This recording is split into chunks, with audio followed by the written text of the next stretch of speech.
మీరేమో 10th చదివినా అంటున్నారు. మీ మాటలు చూస్తేనేమో ఎంబీఏ చేసిన వాళ్ళ మాటల్లా వస్తున్నాయి. అంటే ఎక్స్పీరియన్స్ ఫీల్డ్లో తిరిగి 10 మందితో మాట్లాడితే కానీ ఇన్ని సంవత్సరాలు కష్టం. అంత ఈజీ అయితే కదా. ఈ మాటలు ఫస్ట్లో ఉండేవి కాదు కదా.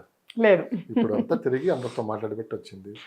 గ్రోత్ ఎప్పుడైనా అండి మనం మనము మార్చేస్తుంది. మన జీవితంలో ఏ పొజిషన్కి వెళ్ళాలనుకుంటున్నామో ఆటోమేటిక్గా మన మైండ్ దాని వైపు డ్రైవ్ చేస్తుంది. నా జీవిత ఆశయం ఏంటి అంటే, మా తాతగారు మిడిల్ క్లాస్, బిలో పావర్టీ అనుకోండి, మా నాన్నగారు బిలో పావర్టీ, మేము 10th చదివాం, టైలరింగ్ నేర్పించారు, పెళ్ళిళ్ళు చేశారు. Below poverty line. ప్రతిదానికి ఆలోచించి ఆచితూచి ఖర్చు పెట్టాలి. నా వరకు వచ్చేసరికి అంటే ఫైనాన్షియల్ ఫ్రీడమ్ అనేది నేను దేన్ని ఎట్లా ఎగ్జాంపుల్ తీసుకుంటానంటే, నేను ఏ ఫీల్డ్లో వర్క్ చేయాలనుకుంటున్నానో హ్యాపీగా ఆ ఫీల్డ్లో వర్క్ చేస్తే ఎక్సెల్ అయ్యి ఎక్కువ సంపాదించుకోవచ్చు, బాగుండొచ్చు. కానీ అట్లా అవకాశమే లేదు కదండి. లో మిడిల్ క్లాస్లో నెల తిరిగి వచ్చే వరకు డబ్బులు కావాలి కాబట్టి ఎక్కడ డబ్బులు వస్తాయో అక్కడ జాబ్లోనే ఎందులో దాంట్లో పనిచేస్తుంటాం. ఇక్కడ ఇంకో పాయింట్, దీన్ని మార్చడం కోసమే ఈ జనరేషన్, మా నెక్స్ట్ జనరేషన్ దీన్ని మార్చేయాలి. అంటే ఫైనాన్షియల్ ఫ్రీడమ్ వాళ్ళ చేతికి ఇవ్వాలి. అంటే ఫైనాన్షియల్ ఫ్రీడమ్ అంటే ఎంత రిచ్, కోటీశ్వర్ల జాబితా, మల్టీ కరోడ్పతీస్ జాబితాలో ఉంటేనే మనం నెక్స్ట్ జనరేషన్కి ఇది ఇవ్వగలుగుతాం. మల్టీ కరోడ్పతీస్ దాంట్లోకి మనం వెళ్ళాలి అంటే అప్పుడు అక్కడి నుంచి బ్యాక్ లెక్కేసుకుంటూ వచ్చాను నేను. కంపెనీని ఎలాంటి సెలెక్ట్ చేసుకుంటే అంత సంపాదిస్తాం, ప్రోడక్ట్ ఎలాంటి ఉంటే అంత దూరం వెళ్తాము, ఎంత లీగల్గా ఉంటే అంత దూరం వెళ్తాము. నేను అక్కడి నుంచి ఇక్కడికి వచ్చాను కాబట్టి ఈ గ్రోత్ తీసుకోగలిగాను. నెక్స్ట్ గ్రోత్ కూడా 100% తీసుకుంటాను. చాలామంది అంటూ ఉంటారు, డబ్బులు ఇవాళ వస్తాయి పోతాయి, డబ్బులు సంతోషం తెచ్చి పెడతాయి అంటారు. మీరు చెప్పండి, డబ్బులు లేనప్పుడు డబ్బులు ఉన్నప్పుడు పిచ్చి కబుర్లు చెప్పేది వేరు, దాన్ని ప్రూవ్ చేసుకొని చేతిలో డబ్బులు ఉన్నప్పుడు చెప్పే మాటలు వేరు. లక్కీ భాస్కర్లో ఒక డైలాగ్ ఉంటుంది, చెప్పాను, డబ్బు మన ఒంటి మీద ఉంటే రెస్పెక్ట్ ఆటోమేటిక్గా అదే వస్తున్నట్టు. మీరు చెప్పండి, మీరు చేసింది అది 100% అండి. 100% డబ్బే జీవితం అని నేను చెప్పను. కానీ ఏం చేయాలన్నా డబ్బులు కావాలి, డబ్బులు షో చేయాలి, లేకపోతే ఏం చేయలేము. ఎవరు రెస్పెక్ట్ ఇవ్వరు, ఎవరికి అసలు మనం మనుషులాగా కూడా కనిపించమండి. నేను అది లిటరల్లీ నేను నా లైఫ్లో చూశాను. ఎందుకంటే ఎలాంటి టైమ్స్ అంటే, రేపటికి పిల్లలకి తినడానికి ఏం లేకపోతే ఒక భయము, ఒక బాధ, ఏంటి అసలు ఎలా అనే అటువంటి సిచ్యువేషన్స్ నేను బ్యాలెన్స్ చేశాను. అప్పటికి ఈ రోజుకి అప్పుడు ఎవరైతే దగ్గర లేరు, దూరం జరిగిపోయారు, ఎవరికి ఈమెను టచ్ చేసి ఈమెతో మాట్లాడితే మనము ఫైనాన్షియల్గా హెల్ప్ చేయాల్సి వస్తుంది, లేకపోతే కెరియర్ పరంగా హెల్ప్ చేయాల్సి వస్తుంది. మనం వీళ్ళకి ఎంత దూరంగా ఉంటే మనమంత సేఫ్ అనుకుని వెళ్ళిపోయిన వాళ్ళని చూశానండి నేను. అదే టైంలో నన్ను ప్రొటెక్ట్ చేసిన వాళ్ళని కూడా చూశాను. లేవు అని చెప్తావు, ఎట్లా చెప్తే చెప్పకూడదు, బయటకు చెప్పకూడదు, ఇంట్లో ఫేస్ చేస్తాను.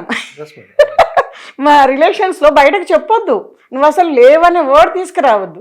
అరే ఇంట్లోకి వెళ్తేనేమో పిల్లలకి అన్నం ఎట్లా పెట్టాలని ఆలోచిస్తున్నాము, లేవని చెప్పొద్దు అంటారు. కనీసం ఒక అవకాశం చూపియండి అని కూడా అడిగితే కూడా నన్ను కూర్చోబెట్టి కోపడ్డారు. అరే అట్లాంటి సిచ్యువేషన్లు ఉన్నాయండి. డబ్బే అన్నిటికీ అన్నీ అండి. రూపాయి జీవితం కాదు, కానీ రూపాయి లేకపోతే ఏం జరగదు, ఏం కాదు. ఏం తినాలన్నా, ఏం కొనాలన్నా, ఎక్కడికి వెళ్ళాలన్నా రూపాయే ఇంపార్టెంట్. చెప్పే మాటలు 100% మాట్లాడుకుంటే అంతే కదా.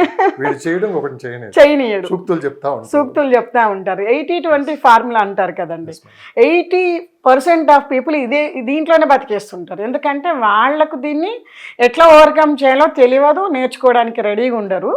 ఈ 20% పీపుల్ అసలు వీళ్ళతో సంబంధమే ఉండదు, వాళ్ళు చేయాలనుకుని చేసుకుంటూ వెళ్ళిపోతుంటారు, వాళ్ళు ఫైనాన్షియల్ వెళ్ళవుతారు. అలానే ప్రాపర్టీ కొనే ముందు 50% పాజిటివ్గా వాళ్ళు లాగితే ఇంకో 50% వెనక్కి లాగుతూ ఉంటారు, భయపెడుతూ ఉంటారు. ఇది ఒక కన్ఫ్యూజన్లో రాంగ్ డెసిషన్ తీసుకుంటారు. చివరికి ఆ 50% నుండి ఈ 50% నుండి మునిగిపోయేది మనమే. అవును, ఓకేనా. ఒక ప్రాపర్టీ కొనే ముందు కూడా ఏంటంటే మేడం, ఈ ఏజెంటు, కంపెనీ ఇవన్నీ పక్కన పెట్టండి, అవన్నీ ఓకే సెలెక్టెడ్గా వస్తుంది. మనం డిమోటివేట్ చేసే వాళ్ళు ఎక్కువ మంది ఉంటారు. నువ్వు అక్కడ కొంటే ఇబ్బంది పడతావేమో, అనవసరంగా వీళ్ళు కొనరు, కొనే వాళ్ళని కొనేరు. సరే మంచిగా చెప్పాడు అంటే ఓకే, అది మంచి ఏదో చెడు ఏదో తర్వాత విషయం. అలాంటి టైంలో మనం ఎంత స్ట్రాంగ్ ఉండాలి.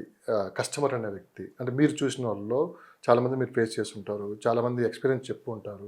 ఓ ప్రాపర్టీ కూడా మేడం మీరు చెప్పిన కొన్నది బాగున్నది అంటారు, మీరు చెప్పి నేను మోసపోయిన వాళ్ళు చెప్పేవాళ్ళు కొంతమంది ఉంటారు. ఇవన్నీ గమనించినప్పుడు మీకు ఏమనిపించింది?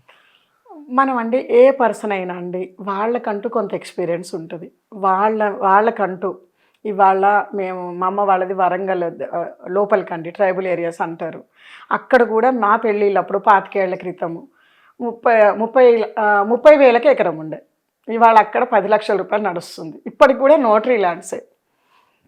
అంటే యాజ్ యూజువల్గా ఏ పర్సన్ అయినా సరే అండి, భూమి మీద ఇన్వెస్ట్ చేసిన వాళ్ళు ఎప్పుడూ లాస్ అయింది లేదు. ఇది మినిమము. హైదరాబాద్లో తీసుకుంటే మనం ఇందాక అనుకున్నదే మారుమూల విలేజ్ కూడా పెట్టండి, పెరుగుతుంది. దాని సేఫ్టీ, సెక్యూరిటీ, హైక్ అనేది ఇంపార్టెంట్. నేను ఎందుకు ప్లాట్లు ఫస్ట్ కొనుక్కోండి అని చెప్తానంటే, ఫామ్ హౌస్లు వీటికన్నా ప్లాట్లు ఎందుకు కొనుక్కోమంటే అప్రూవల్ లేఅవుట్స్ రెడీ టు రేపటి రోజున కన్స్ట్రక్షన్ చేసుకోవచ్చు. రేట్లు ఎక్కువ పెరగడానికి స్పేస్ అవకాశం ఉంది. రేపు అవి కమర్షియల్లోకి వెళ్తే లక్షలు పలుకుతుంది ఫర్ స్క్వేర్ యార్డ్ గజము. కాబట్టి ఇక్కడ ఇన్వెస్ట్ చేసినాక మీ కంఫర్ట్ కోసము ఫామ్ హౌస్లకి వెళ్ళండి అని చెప్తాను నేను. అట్లా ప్లాట్ల మీద పెట్టిన వాళ్ళు ఎక్కడ ఇబ్బంది పడింది లేదండి. అది మినిమం అనమాట. మన దగ్గర పిండి కొద్దీ రొట్టె అంటారు. ఇవాళ మన దగ్గర ఒక 20 లక్షలే ఉండి నాకు హైదరాబాద్ నడిబొట్టును కావాలంటే దొరకదు. మరి మనం ఇప్పుడు వెళ్ళే ఏరియాలు నేనేం చెప్తా అంటే అండి, అడవిలో 4 రాళ్ళు బాతి ఉంటాయి. ఎందుకంటే డెవలప్మెంట్ ఏం లేదు కాబట్టి మీకు ఇవాళ రేట్ వస్తుంది. ఎందుకు పెడుతున్నారు? డెవలప్మెంట్ వచ్చేసరికి మీకు రేటు పెరుగుద్దని. మరి అక్కడ ఏమి ఎక్స్పెక్ట్ చేయొద్దు. ఎక్స్పెక్ట్ చేయకుండా వస్తే రండి. సిటీలో ఇక్కడ చూసి ఇక్కడలాగా అక్కడ ఉంటుందని మీరు అసలు ఆలోచించొద్దని నేను ఓపెన్గా చెప్తాను. ప్రతి ఒక్కరికి కూడా నేను కస్టమర్లకు ఇచ్చే సలహా అదే అండి. మినిమము మనకు ఒక ఐడియా ఉంటుంది కాబట్టి దాని ప్రకారం మీరు రండి, ఫ్యామిలీతో రండి, కూర్చోండి, అడగండి అప్రూవల్స్ ఏమున్నాయి, డెవలప్మెంట్స్ ఏమున్నాయి, సైట్ చూసుకోండి. చూసి కూర్చొని అక్కడ నిలబడి ఆ ప్లాట్ దగ్గర వెళ్ళి అక్కడ గ్రోత్ ఏం పెరిగింది, బిఫోర్ 10 years ఏముంది, ఇప్పుడు ఏముంది, నెక్స్ట్ 10 yearsలో ఏమి రాబోతుంది అనేది అన్నీ చూసుకొని, వాళ్ళ వికీపీడియాలో రానిది లేదు, ప్రతి ఒక్కటి వస్తున్నాయి. ఇప్పుడు మీ ఛానల్లో అసలు కంప్లీట్గా ఏరియాలో ఇన్ఫర్మేషన్ మొత్తం ఉంటుంది. మరి ఇంత బాగున్నప్పుడు, ఇంత ఇన్ఫర్మేషన్ ఉన్నప్పుడు డెసిషన్ తీసుకొని వాళ్ళు రావాలి. ఇవ్వాలండి మొన్న ఒక లీగల్ ఒపీనియన్ దగ్గరికి వెళ్తాను, నాకు లింక్ డాక్యుమెంట్ పంపించమన్నారు. అతను ఏం చేస్తున్నాడంటే లీగల్ ఒపీనియన్కి వెళ్ళడానికి 4,000 3,000 ఛార్జ్ చేస్తున్నాడు ఒక డాక్యుమెంట్ చెక్ చేయడానికి. ఏ డాక్యుమెంట్ తీసుకెళ్ళినా ఇందులో ఈ తప్పు ఉంది, ఇందులో ఈ తప్పు ఉంది, ఈ తప్పు ఉంది అని చెప్తున్నాడు. అతను 2 ఏళ్ల నుంచి తిరుగుతున్నాడండి. అంటే అతనికి వచ్చి ఆ 3,000 4,000 కోసమో ఇతను 10 పెంచాలు చూపిస్తున్నాడు. అంటే ఒక లీగల్ ఒపీనియన్ కూడా కరెక్ట్ లేకుండా అయిపోయింది. ఇవాళ అందరి ఫోన్లలో వెబ్సైట్స్ ఉన్నాయండి, పిల్లలు చదువుకున్నారు. అందులో ఓపెన్ చేసి ఆ ప్లాట్ ఏ దాంట్లోకి వస్తుంది కూడా సెలెక్ట్ చూసుకోవచ్చు. అలాంటి టెక్నాలజీ అప్డేటెడ్ ఏరియాకి వెళ్ళి కూర్చొని చూస్తే ఏది అబద్ధం ఉండదండి. అబద్ధం ఉంటే తెలిసిపోతుంది. నువ్వు ఎందుకు ఏ పర్సన్ తోటి అయినా కరెక్ట్గా కొంత గొప్ప ఇన్ఫర్మేషన్ వాళ్ళు కూర్చుంటే చెప్పేసి మనిషి రాంగ్ మాట్లాడుతున్నాడా రైట్ మాట్లాడుతున్నాడు అంత. అందరికీ ఆల్మోస్ట్ అసోసియేట్లకో ఏజెంట్లకు కొంచెం ఎక్కువ అవగాహన ఉండొచ్చు, కానీ ఇవాళ ప్రతి ఒక్క పర్సన్కి గ్రోత్ ఏంటి, ఏరియా ఏంటి ఎంతో కొంత ఛానల్స్ వల్ల అప్డేట్ అయ్యారు.